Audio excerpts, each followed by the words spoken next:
ಬೆಂಗಳೂರಿನಲ್ಲಿ ಮಳೆ ಸೃಷ್ಟಿ ಮಾಡಿರುವಂತಹ ಅವಾಂತರ ಎಂತದ್ದು, ಹಾಗೆ ಮಳೆಗೆ ಸಂಬಂಧಿಸಿದ ಅವಘಡಗಳು ಎಲ್ಲೆಲ್ಲಿ ಸೃಷ್ಟಿಯಾಗಿದೆ ನೋಡ್ತಾ ಇದ್ದೀರಾ. ಬಸವೇಶ್ವರ ನಗರದಲ್ಲಿ ಆಟೋ ಮೇಲೆ ಮರವೊಂದು ಬಿದ್ದಿದೆ. ಪದ್ಮನಾಭ ನಗರದಲ್ಲೂ ಕೂಡ ಮರ ಧಾರಾಶಾಹಿ ಆಗಿರೋದ್ರ ಡೀಟೇಲ್ಸ್ ಲಭ್ಯ ಆಗ್ತಾ ಇದೆ. ದೇವೇಗೌಡರ ಮನೆ ಸಮೀಪದಲ್ಲೇ ಈ ಮರ ಬಿದ್ದಿದೆ. ಪದ್ಮನಾಭ ನಗರದ ದೇವೇಗೌಡರ ನಿವಾಸದ ಮನೆ ಹತ್ರನೇ ಬಹಳ ಸಮಸ್ಯೆಗಳಾಗಿದೆ. ರಸ್ತೆಯಲ್ಲಿದ್ದ 3 ಕಾರು ಹಾಗೂ ವೆಹಿಕಲ್ಗಳು ಕೂಡ ಹಾನಿಗೆ ಒಳಗಾಗಿದೆ. ಬೃಹತ್ ಆಕಾರದ ಮರ ಬಿದ್ದ ಪರಿಣಾಮ ಕಾರು ಬೈಕ್ಗಳು ಜಖಂಗೊಂಡಿದೆ. ಒಂದು ಕಡೆಗೆ ಕಾರ್ ಮಾಲೀಕರು ದಿಗ್ಭ್ರಾಂತರಾಗಿದ್ದಾರೆ. ಇನ್ನೊಂದು ಕಡೆಗೆ ರಸ್ತೆಯಲ್ಲೇ ಬಿದ್ದ ಪರಿಣಾಮ ವಾಹನ ಸವಾರಿಗೂ ಈ ರಸ್ತೆ ಭಾಳ ಇನ್ಕನ್ವೀನಿಯನ್ಸನ್ನು ತರ್ತಾ ಇದೆ. ಬಸವೇಶ್ವರ ನಗರದಲ್ಲೂ ಕೂಡ ಬೃಹತ್ ಆಕಾರದ ಮರ ಬಿದ್ದ ಪರಿಣಾಮ ಸಮಸ್ಯೆಗಳಾಗ್ತಾ ಇರೋದು ತಿಳಿದು ಬರ್ತಾ ಇದೆ.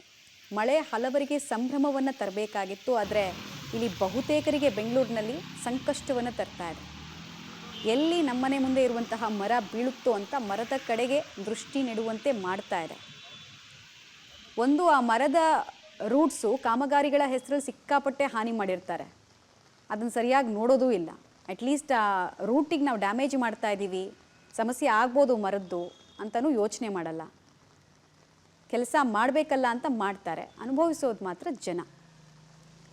ಆಮೇಲೆ ಇಡೀ ವರ್ಷದಲ್ಲಿ ಈ ರೈನ್ ವಾಟರ್ ಮ್ಯಾನೇಜ್ಮೆಂಟ್ಗೆ ಅಂತಲೇ ಅಷ್ಟು ಅನುದಾನಗಳು ಬರುತ್ತೆ. ಮತ್ತು ಈ ಸಲ ಪ್ರವಾಹ ಆಗದೇ ಇರೋ ರೀತಿ ನೋಡ್ಕೊಳ್ಳಿ ಅಂತ ಹೇಳಿ ಅಷ್ಟು ಅನುದಾನ ರಿಲೀಸ್ ಮಾಡ್ತಾರೆ. ಅದೆಲ್ಲ ಎಲ್ಲಿ ಹೋಗುತ್ತೆ, ಯಾವ ಇಲಿ ಹೆಗ್ಣಗಳು ನುಗ್ತಾವೆ ಗೊತ್ತಿಲ್ಲ.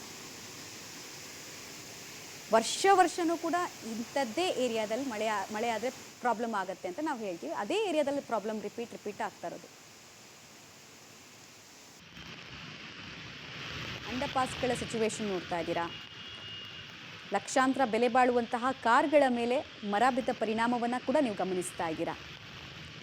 ಆ ಕಾರ್ ಮಾಲೀಕನಿಗೆ ಎಷ್ಟು ಸಮಸ್ಯೆ ಆಗ್ತಾ ಇದೆ ಎಲ್ಲವನ್ನು ಕೂಡ ನೀವು ಗಮನಿಸ್ತಾ ಇದ್ದೀರಾ.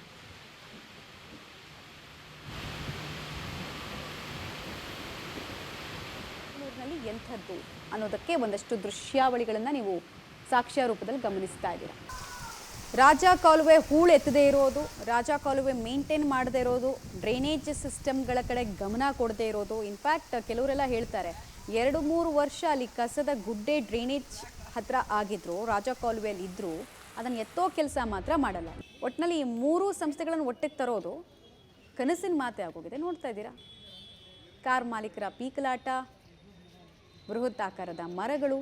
ರಾಮಕೃಷ್ಣ ಆಶ್ರಮದ ಬಳಿ ಕಾರ್ ಮೇಲೆ ಮರ ಬಿದ್ದ ಪರಿಣಾಮ ಸಮಸ್ಯೆ ಆಗಿರೋದನ್ನು ನೋಡ್ತಾ ಇದ್ದೀರಾ. ಇಡೀ ಕಾರು ಜಖಂಗೊಂಡಿದೆ.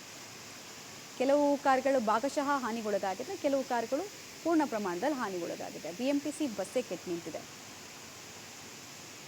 ಈ ದೃಶ್ಯ ಅಂತೂ ನಿಮಗೆ ಪ್ರತಿ ವರ್ಷ ನೋಡ್ತೀರಾ. ಈ ಬಸ್ನ ಜಾಗದಲ್ಲಿ ಕಾರ್ ಇರುತ್ತೆ ಅಥವಾ 2 ವೀಲರ್ ಯಾರೋ ಇರ್ತಾರೆ, ಸೇಮ್ ಸನ್ನಿವೇಶ ಇರುತ್ತೆ.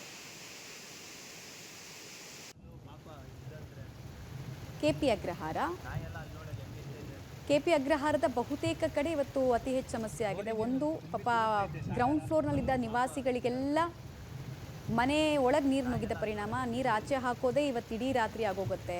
ಅಲ್ಲಿ ಒಂದು ರಾಜ ಕಾಲುವೆ ಇತ್ತು, ಅದನ್ನು ಉನ್ನತೀಕರಣ ಮಾಡ್ತೀವಿ ಅಂತ ಹೆಸರಲ್ಲಿ ಬೇಕಾಬಿಟ್ಟಿಯಾಗಿ ಹೈಟ್ ಜಾಸ್ತಿ ಮಾಡಿದ್ದಾರೆ. ಸೊ ರಾಜ ಕಾಲುವೆಗೆ ಹೋಗಬೇಕಾದ ನೀರೆಲ್ಲ ಈಗ ಮನೆಗಳಿಗೆ ನುಗ್ತಾ ಇದೆ. ನೋಡಿ, ಅಸಾಧ್ಯ ಆದಷ್ಟು ವಸ್ತುಗಳನ್ನು ಎತ್ತಿಡೋ ಕೆಲಸ ಮಾಡಿದ್ದಾರೆ, ಉಳಿಸ್ಕೊಳ್ಳೋ ಕೆಲಸ ಮಾಡಿದ್ದಾರೆ. ಮನೆ ಒಳಗೆ ನೀರು ಬಂದಿದೆ, ಮನೇಲಿದ್ದ ವಸ್ತುಗಳೆಲ್ಲ ನೀರಿನಿಂದ ಹಾನಿಗೊಳಗಾಗಿದೆ.